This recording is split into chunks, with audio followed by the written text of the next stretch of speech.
नमस्कार मंडळी, आम्ही 15 ऑगस्टला जिल्हा अधिकारी कार्यालयाच्या गेटच्या बाहेर उपोषणाला बसलो होतो। तर त्याचं मी जिल्हा अधिकारी कार्यालयामध्ये 15 दिवसाआधीच जवळपास इंटिमेशन दिलं होतं की मी उपोषण करणार आहे म्हणून, आणि त्याची एक लेखी तक्रार एसपी ऑफिसला सुद्धा केलेली होती। तर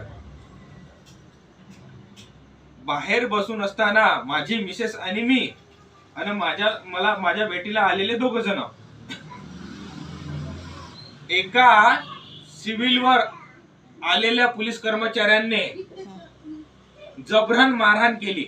सर्वप्रथम तर माझा मोबाईल हिसकला आणि माझ्या मिसेसचाही मोबाईल हिसकला आणि डायरेक्ट माझं ते उपोषणाला लावलेलं बॅनर फाडून टाकलं। त्याच्यानंतर माझा भोंगा तोडला। त्याच्यानंतर माझ्या जवळ डब्बा होता, त्या डब्याला तक्की लाथा वगैरे मारल्या। त्यानंतर मला लाथा बुक्क्या मारल्या, डंडे मारले।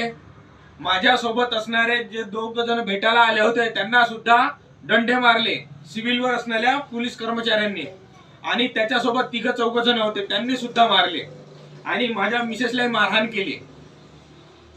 या प्रकारची अवस्था या पोलीस प्रशासनाने 15 ऑगस्टच्या दिवशी आमच्या सोबत केली। आम्ही आमचे न्याय आणि हक्क मागण्यासाठी बसलेलो होतो। मला असं वाटते की लवकरात लवकर या पोलीस कर्मचाऱ्यावर योग्य ती कारवाई झाली पाहिजे, त्यांची हकालपट्टी झाली पाहिजे, कोणत्याही हालतीमध्ये त्यांना सस्पेंड करण्यात आलं पाहिजे। एक शहर पोलीस स्टेशनचा ठाणेदार, त्याचं नाव जाधव होतं, रामकृष्ण जाधव। दुसरा API सिव्हिलवर होता, त्यांना धक्के मारलं, त्याच्यावर सुद्धा कारवाई झालीच पाहिजे।